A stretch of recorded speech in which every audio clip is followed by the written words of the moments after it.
Am I Irish? Am I Russian? There's some burpees. Who am I going to forget? Make it your joke. Lots of colonization. Name dropping. Oh, yeah! Got it.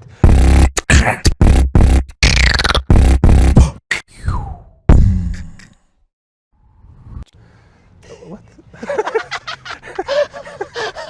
Are you going to stay like this? Yeah. Can I?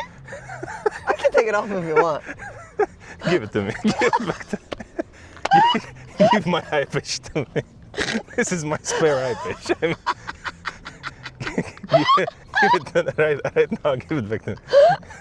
Fuck's sake. You should get a proper trauma first. Okay. Let's start from the middle. Let's start from The middle of what? of nowhere, as where. Okay, we are in Berlin, by the way. Okay, let's get some energy. Yeah, let's do it. There's some burpees. What the fuck was that? I don't know. What am I doing? No, I'm not. I heard some weird animal or something. Okay. How am I pronouncing your name? Amy Walsh? Amy Walsh. Walsh. Yeah, I'm natural. Yeah. Yeah, you're perfect. I'm doing it. Sounds like you're from Ireland, man. I look like. For sure. Yeah, well, people who say I sound like a pirate, you got the eye patch, you know. For sure. Okay. Please, Amy, please advertise your comedy in 10 seconds. Oh Jesus. It's chaotic, unhinged, very honest storytelling, lots of colonization and stories about my life. Beautiful. Subscribe to Amy Walsh. What are your biggest achievements in your comedical career? Jesus. I opened for Michelle Wolf, which was unreal. Yeah, that was class. That was unreal. And I brought my dog-friendly comedy show to JFL Vancouver, which was savage. And also opened for a bunch of Irish comedians as well. Shane Todd. Let's name them. Okay, Shane Todd, Des Bishop, Kyla Cobbler, Katie Boyle. Yeah. So it was class. Once I've met David O'Doherty. Oh, yeah, he's very funny. He's unreal. Where'd you meet him? I was helping to adopt his material for Russian audience back in Moscow. What? He was one of the guest stars on the Russia's first TV stand-up comedy show. He, Dylan Moran, and David Maksevich. They won't tell you anything, and then they tell you everything. They tell you everything that ever happened in their lives and what happened to their mother and their father and their grandmother and so on, and then they insist you stay for dinner.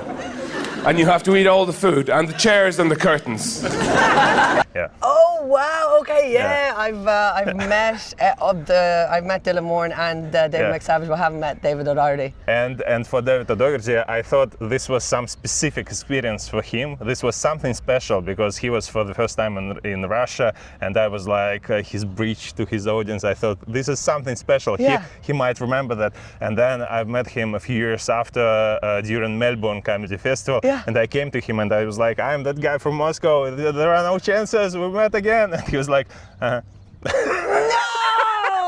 Oh, what a prick!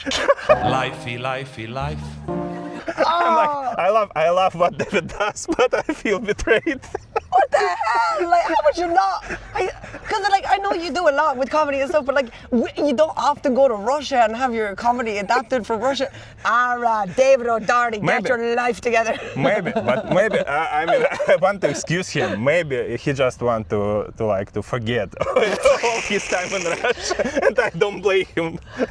I mean, a lot of people from Russia wants to do it. The lineup was Dylan Moran, David McSavage, and David O'Doherty on a Russian TV show. Yeah. I gotta see with this. subtitles. I would fucking expect there to be subtitles. They were not the only foreigners to perform there. There was Jason Rose, for example. Do you know him? No. He's an American comedian. No. Jason who? Jason Rose. 4 o'clock in the morning, huh? No. he does some very bad with experimental stuff. He goes through the heads of audience, cool. through the room. He gets naked and stuff like this. Oh Jesus! Yeah, and there was there was a stupid problem because nobody knew about them, all of these superstars in Russia. Of course not. Why would they? Yeah. So Russian TV producers had a problem collecting the crowd for them.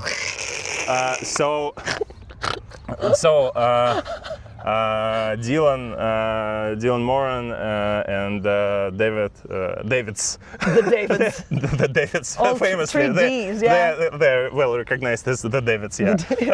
It is a band. It's a thing, obviously. And they were more lucky, but American comedians like Jason Rose, they've got this, how to say it, how do you call like those actors who play extras? Oh, extras. Yeah. So Jason Rose and those American comedians, they've had a crowd of extras, just some Russian TV extras who didn't speak English, and I was sitting there in the middle of the crowd, and during Jason Rose's performance, we started laughing, and one of those extras turned to us and was like, why are you laughing? Like, why are you laughing? It was like they were at a comedy show and they were like, why are you laughing? Yeah. Oh, this was the very first Russian stand-up comedy show on TV. Nobody had no idea what they were doing. Had they seen? We had no idea. Had they ever seen stand-up before, like in general? In general, yes, but yeah, it was. I mean, we needed, I believe, like 5-7 years to teach people to laugh during stand-up. Dylan Moran was visiting Russia for a few times, and he was always saying that like post-Soviet crowd, we usually just clap when we like what is happening. We don't laugh, because it is some uncontrolled reaction and not good for post-Soviet people. We are like, yeah, good joke. And he was like pissed off. That is so funny. Just like no laughter, just claps. But more about you. Tell me some. You were warming up for Michelle Wolf. I did, yeah. Tell me some ugly secrets about Michelle Wolf. I have no ugly secrets. Because he's so likable. She's so. I'm so open. She's so likable. Tell me some ugly truth about her. There's no ugly truth. She's a legend. She was so sound. Like, I opened for Barcelona like a year and a half ago, and then I've been watching her like work in progress and stuff since, and like she's just so sound, such a legend, really funny. Yeah, no bad things at all. Okay. Good for you. Good for you. I mean, good for you. But for me, I'm trying to do content here. You're not helping. Sorry, man. I mean, make it up. No. She has so much, so much resources and stuff. Why would I make up We would something? just eat a little bit out of it. Say something like she hates dogs or something like that. Why would I make up something about one of the best comedians in the fucking world? Like, Jesus, nah, man. How long are you doing comedy? 7 years. Yeah, Jesus Christ. Yeah, 7 years. Why did you start? Why? Yeah, why? Because I'm mentally unwell. That's why. So somebody suggested it to you? Yeah, well, like people always like told me I was funny, and I really enjoyed like making people laugh, especially in like the pub telling stories and stuff. And then I was like doing theatre like stuff all my life, and then I was like, I'll give stand-up comedy a go. And then I signed up for an open mic in Dublin that if you backed out, you were banned for 6 months. So yeah, to really force you to do it. Yeah, and famously there is only one open mic. Oh, so, well. Yeah. This one was like, I think it was like the kind of, at the time anyway, it was in the Halfpenny Inn in Dublin, and it was kind of where a lot of people have started because, you just signed up and they took anyone, and yeah, they took me, and then I just got hooked, and now I'm in a toxic relationship with comedy, so. But normally you are growing like surrounded with stand-up, open mics, comedy shows, right? Yeah, like we had stand-up in like videos and stuff in the house, like Tommy Tiernan and Billy Connolly. So I knew, like from a young age, I knew that like the stand-up was funny, but I didn't really know why, like, you know. But then I was always around me. So yeah, and Irish people are very funny in general. You know what I mean? Because of all the oppression. Yeah, some people confuse for reasons. There are reasons why some people confuse Irish comedians with other comedians with Great Great Britain. You know, and, careful with your words there, yeah. brother. I'm trying my best. You'll have 2 eye patches. I have the spare one. Yeah, but you wouldn't let Just me in wear. case. Can I put it on again? If you behave. Okay. Yes, master. What is the biggest difference from your perspective between comedy of Irish comedians and of, I don't know, English comedians, Welsh comedians, Scottish comedians? Which Well, like, highlights we you? identify more with the Scots, and then, well, Welsh people we just don't really think about, to be honest. So you are just angry. Yeah. We got a lot to be angry about, man. I feel it. I think that like Irish people have that kind of wildness in them, the wildness that the Brits tried to kill us for, right? We were the original savages, and I feel it.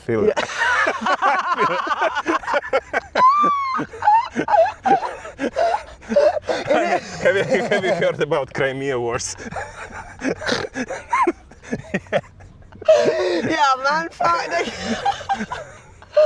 Oh man. Okay, so yeah, the difference I think like with English comedians and Irish comedians, like I think we just have a bit more of a wildness about us, and same with Scottish. But Irish and Scottish are quite similar with that wildness. Yeah. And then actually I don't know any Welsh comedian. I do know one Welsh comedian actually, but yeah, no. I think they're just a bit more like put together. Although like Jimmy Carr, who's like a quintessential English shouldn't be my first language, quintessential English person, he's by blood fully Irish, which is crazy. Jimmy Carr is Irish. Fully blood Irish, yeah. But Is it a shame?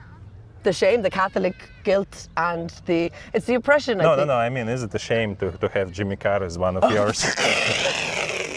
Yeah, recently I'm like, man, what the fuck are you doing? Jesus Christ. I mean, I'm wearing a suit. I mean, this is not what Irish comedians do. I mean, did you cut your hair accurately? Fuck you. He looks like a puppet. Yeah. He looks like he has strings on him. But yeah, he said some wild shit a while ago. But no, I like do you know Tommy Tiernan? No, have no idea. So have a look at him after. He's a wild man, and that energy is. And same with Billy Connolly. He's like something from the forest, you know. And he's Scottish, so yeah, I think that's to be the biggest difference. Yeah, I'll ask you to text me names because I have no idea how they are written. With all the how you Irish. can spell, yeah. They're pretty. Tommy and Tiernan and Billy Connolly spelled pretty like. No, Billy Connolly, I know. You know Billy, yeah. Yeah, not personally, yeah. I'd love to meet him. Oh, I don't drink anymore, but I'd love for reasons. But I'd love to sit down and I would break my sobriety to have a pint with Billy Connolly. Yes. What was the most unusual crowd you were performing for? Most unusual crowd? Oh God, let me think. Like you went on stage and you were like, what the hell? How am I gonna do this? Oh, I would say in a German a cultural centre in London, Ontario. But it was an Irish centre running out of a German centre. This sounds like some crazy sex party of tags, like German community centre. Yeah. But then it was an Irish in guy. London, Ontario, Canada. Canada. It was of course. so weird. It was very, very strange. I was on tour opening for these like Irish comedians and that particular place, and it was just like so bright, and all of these older people just sitting there staring at me. And like I love talking about like colonization and stuff, and like and they hated that, and they hated the sex stuff. They hated everything, and I was just like, ugh. So yeah, no, it was rotten. But I got a good like sausage meat thing there because it was German. So I mean, no surprise, they just hate life because they're old. And live in London, Ontario, absolute shithole. Yeah, absolutely destroyed expectations. Yeah, like, if that's what I'm doing on a Saturday night, I'd probably want to kill myself as well. Do you know what I mean? Yeah. I mean, in both cases, it is destroyed expectations, because if you were going London, you were not waiting for Ontario. If you were going Ontario, you were not going for London. Exactly, man. Jesus Christ! And there's something went wrong in your life if that's where you live. Like, do you know what I mean? But do you have any universal approaches if you have like the toughest crowd? What do you do? I try and pull every tool out of my toolbox. So the first one. Like, if they're not liking my material, I'll try to talk to them. If they don't like that, I'll just try and like go through the box in my brain and be like, okay, different topics of like. Try different things, like okay, if they don't like dirty, okay, I'll go for like slightly less dirty. Colonization, dark stuff, personal stuff. Okay, let's try it. For example, God. a crowd, you're coming on stage, and there is a crowd of angry Chinese people. What do you do? Angry Chinese people. How did I get myself into this situation? I mean, this is your career. You know what I would do? I would start it by heeling on stage. So these shoes have wheels in them. So I would try that maybe and try and be a bit silly with them, see if I can crack them that way. Maybe do a cartwheel. And then maybe Chinese impressions. Chinese impressions? Probably not. That's just for inside the house, you know? I tried to trick you, yeah. But the problem is I'm not Chinese. I have no idea how You're not Chinese? How would they react. I mean, there is a chance my second eye is a little smaller, but imagine that's what's underneath. Chinese part of my face. I'm hiding You swap it. Yeah. Well, it depends on where you are. Yeah, two separate lives. I mean, here man. I'm a comedian in Europe, and there I'm a high, like, official in the Chinese Communist Party. You'd probably going for the most. And you're much taller than the most average. I go like this. I mean, I got an urge to pat your head there, like a seven dwarf. I was Snow White when I was 12 years old in a play, and you look like one, yeah. Thank you. And I was very short, and one of the dwarves who was 6 was taller than me. So I was singing, and I was like, "Oh, what a lovely little boy." I was like, maybe we should change this line. I'm not Chinese. I'm surprised. I'm Russian, yeah. Let's pretend other situation. You're coming on stage, and the whole room of angry, bald, one-eyed Russians. What do you do? Bald, one-eyed Russians. Of me, the whole room of me, but some of them are female. Okay, I'd start talking about probably alcohol. And my relationship with alcohol and Irish people's like. We're feasting. We're Orthodox. You're Orthodox. We're feasting. I don't drink either, so you know. You're good. You're good. You know, once in my life, I was in a similar situation. With a load of bald, one-eyed Russians in a room. I was performing on stage, and there was the whole table of bald men. Yeah. And I was Play like, whack-a-mole. I was like, haha, the full table of bald men. What do you want me to joke about? Maybe balls, eggs, watermelons. And did they like that? And then they didn't like it, and they sent the person to me, and he said during the break, this person said, you know, this is a congregation of an international club of bald men, and we want you to apologize, and because we're taking it very seriously. We are very like kindly-hearted people, and this is just a coincidence that we are all bald. Like international club of bald people. Oh my! And did you have to apologize? I was not bald. Oh, you weren't bald. So this is karma. This is how karma looks like. So I was gonna say, like, if you're bald and you're making fun of the bald men, then like not too bad. But no, yeah, I had no right. I had no right. That's very. And then funny. a few years after, I was performing, and the whole table of one-eyed people. No. No. It's fake. Yeah. Yeah. I was like, Bald that's people crazy. Bald people truth. So as we learned, Irish people know what is truth and what is not. Cool ability. I think that actually just might be a bit of the autism there. which made them wrong and stopped them from becoming a part of British Empire. Well, 6 of our counties are still occupied, but anyway, yeah, we won't get into it. Sorry for that. Thanks. If you could talk to them and return them, that'd be great. I mean, United Ireland! I'm still a little jealous because like the entirety of my country is occupied by... Yeah, that's fair, man. But still. Sorry about that. No, there's nothing the Irish it's not can your do. fault. What's you're touring? You're touring. Yes, yeah. What is the smallest room in your tour? Smallest room? The smallest audience. Oh, that I've ever played to? During this tour that you experienced, you came and there is like two people and you're like, okay, what the hell, I'll do my show. Well, I haven't done my show to tiny audiences yet, but like the lead up to the show, I did recently did a show and there was like maybe 7 people in the audience. Just so I was there to promote my show, and that's always a bit weird, right? Because you know, yeah, they were smilers, not really laughers. You know, the best kind of audience members when they smile at you. No, the funniest is to me when people don't smile. They don't even smile, and they're just staring at you straight. You see them not laughing the whole time. Then they come up to you after the show and they're like, "That was the most amazing show," and you're like, "Well, tell your fucking face, man." Do you know what I mean?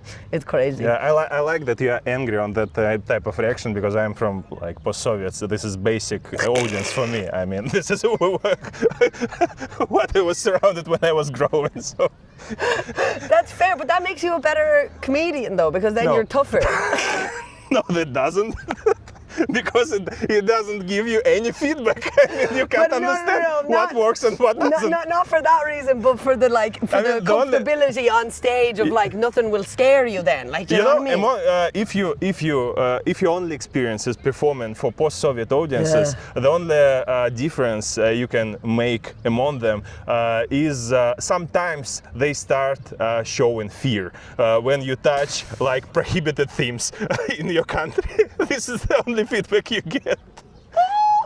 They're not having a good time. They're just afraid. Yeah. You're like, you're starting being afraid. Okay, we don't go there.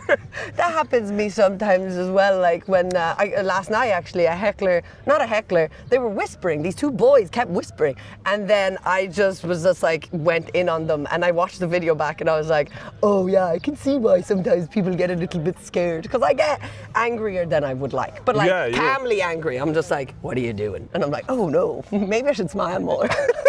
Maybe the men were right. Maybe I should smile more. Which was the most discomforting joke of yours for your audiences? I think most recently it's been, okay, so I have a joke, which isn't really a joke, anyway. So about discovering Latinos, and and I say that I'm like Christopher Columbus, but without the murder and disease, and then I say, and all the sex was consensual, and that makes people feel weird. But I think that we should be talking about what the colonizers did, you know? But yeah, it makes people feel weird, but I'm like, I'm gonna keep doing it though, because I'm like, I find it funny. Yeah. Please, during the editing, cut my smiling face during this joke and make it like angry and judging. I should be like, you shouldn't say this. Because you know, accidentally, one of the biggest audiences on my channel are Brazilians, and the second is Mexicans. Oh God, I love them. Yeah. Hey. Hello. Aloha. I hate what the colonizers did to your people. That's That's what the joke is about. It's not like I'm laughing at them. I'm fucking like, you know, bringing attention. But maybe it seems like, does it seem like I'm making fun of the Latinos? I mean, I would say the same stuff as you're saying now if I was to be cancelled. I don't judge you now. I'm judging you only during the joke. Maybe I need to analyze that joke. No, I mean, I believe it is my personal opinion. Got it. Anyway, about audiences, what are red flags? Like red flags in your audience. You're coming on stage and you're like, oh shit, we will have troubles with that guy. When people are talking amongst themselves, or when they keep talking at you, you know, or like I see them like doing it to comedians beforehand and stuff like that. Also, if you see someone that's like clearly visibly drunk, it's like, oh, that could be a bomb. Like, you know, like they could just like start fucking yelling shit and all that kind of stuff. Yeah, that's my... Yeah, maybe some clothes pieces or maybe some expressions on their faces. Expressions? Well, when someone's so drunk that they're like, like that. This is critical. Have you gigged in Ireland? You're like, oh no, he's cross-eyed, he's gonna be trouble, he's dribbling already. No, he's gonna start fucking shouting shit up at me. Or if someone is British, if you see them wearing an English jersey, I'm like, this is gonna be bad. I mean, what consequences are you waiting for? They will start colonizing you during your act? Oh no, the English people like in the middle of your act, he comes to the stage with, you know, Union Jack. Union Jack, like this is our... They have like little flags. Like, your material goes straight to Ricky Gervais. Yeah, he needs some fucking new material, Jesus Christ. What the hell? Yeah. He could do with a bit more. Yeah, do another famous TV show, Ricky. What song? Okay, you visited a lot of cities. Which one was the best? Like, you loved it. You're like, I want to go back there like every week. Every week? Oh, Jesus. I really like Berlin. Like, I love Berlin. Yes. I think it's very fun. This is here. Yeah, this is where we are. Yeah, because I was here only a few weeks ago, and I was like, oh, I really enjoyed that. That was good crack. So. And Berlin never paid here because Berlin pays nobody. Yeah, and that's... Except migrants. That just shows you... And jobless people. I am both. And all the people lying on the ground here surrounding us in a park. Only they get paid, nobody else. That's the thing as well, yeah, because the money here is crap, but the gigs are really fun. So, you know, that just shows real love. Yeah, no, Berlin is great crack. Okay, and the worst one? Toronto is also very good. Toronto. That's very fun. Toronto. Yeah. The worst one, probably London, Ontario. To bring it back, it was shite, like, and it was so bad. It was an absolute shithole. We're coming to the best segment of our show that gets us more new viewers, which is called name dropping. Oh, yeah! Okay, so as you see, our show gets more and more money. We can get clowns for one take. You have to pay them a tenner now. Yeah. Anyway, they are getting paid from Berlin. They are clearly jobless. Mention a few comedians from Europe. In a good way or in a bad way. These people are all shite. No. Okay, some people that pop to my brain that are great. I don't want to leave people out, but anyway, okay. Some people that pop to my brain that are great are Ian Anderson, Lorna Ní Shúilleabháin. Is he good? Yeah, these are all amazing people. Yeah. I want to No. Like people, they are amazing, but like comedians. Oh, as a comedian, that's what I mean. But they're like both good people and great comedians, you know. So yeah, Ian Anderson, Lorna Ní Shúilleabháin, Michelle Ahern, Hector Ayala. What? You learned the list by heart? No, I'm trying to think. I'm trying to think of like who. It's just like my top people that are coming up. Okay. Bruno Mazzini. Yeah, I like Bruno. Great Latino. Who else? No, My brain probably is I should stop you and pretend that we're out of time to not let them blame you that you Uoza. forget to mention. Yeah. But I won't do this. Please continue. Sean Uoza, he's a great The Rob whole list, Nocter. please. The whole list, like all the comedians you like, at least merely. And Please. Aoife Dunn. If you don't mention anybody, they are shit. We'll have to stand here for a while, man. And I have ADHD, so my memory is shocking. So I'm like, who am I going to forget? No, all of those people are amazing, and yeah, they're incredible. And just imagine, you met a magician, a wizard, like a sorcerer, a proper one, like, and they can do the next thing. They can get any joke of any comedian in history and make it your joke. What would you choose? I mean, it can be any of your fellow comedians. It can be any popular joke. Just one joke you can have as your joke. My brain is blank. My friend Nikki Mordar has a very funny joke about being a side piece for, she's a Canadian, Iranian comedian, being a side dish to her, like this guy she was seeing, and then she says that he was the turkey because, I can't remember the, she gobbles at the end, she goes, okay. To me, and he was like, yeah, dating a bunch of women is like eating Thanksgiving dinner, right? I know, he was a bit of a poet. Yeah, he was like, yeah, because you've got your like turkey, that's your number one girl, okay? Then you have all the side dishes, right? And this man said that I was his mashed potatoes, right? And when I asked him why, he said it was because I was his favorite side. I know, yeah. But I was just insecure enough at the time that I was like, thank you so much. But then I asked, like he asked me, he was like, what am I on your Thanksgiving plate? And I was just honest with him, right? I was like, you're the turkey. And he was like, oh, like I'm your main meat, I'm your number one guy. I was like, ooh. More so in the sense that every time I take a bite, I'm like, I should stop eating meat, you know? And then also because like every time he would come, he'd be like, so I love that joke, and I think it's a lot of fun if I could remember it specifically. I'm sweating right now. I can't remember any jokes. Did she waste her wish or didn't she? We'll see. We'll see. How did you like the interview? Yeah, it was class. I really enjoyed it. I wish you let me wear that other eye patch though. Yeah. Did I behave myself? Can I have it now? Maybe. What question would you ask yourself? I didn't ask.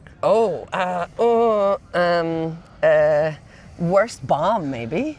Yeah. What was your worst bomb? Worst bomb was I was in Manchester and I did Beat the Frog. It's a gong show, and it was my brother's first time seeing me. I was about a year into comedy, and I had been like on the sesh for the weekend, like so much substances and alcohol, and on the Monday I was so hungover. I turned up like 2 hours early for the gig, and I was very last, so I was there for like 4 or 5 hours, and then when the gong show, if you do badly, 3 people hold up frog signs, and then the song I'm a loser baby, why don't you give me place, and then you have to get off the stage.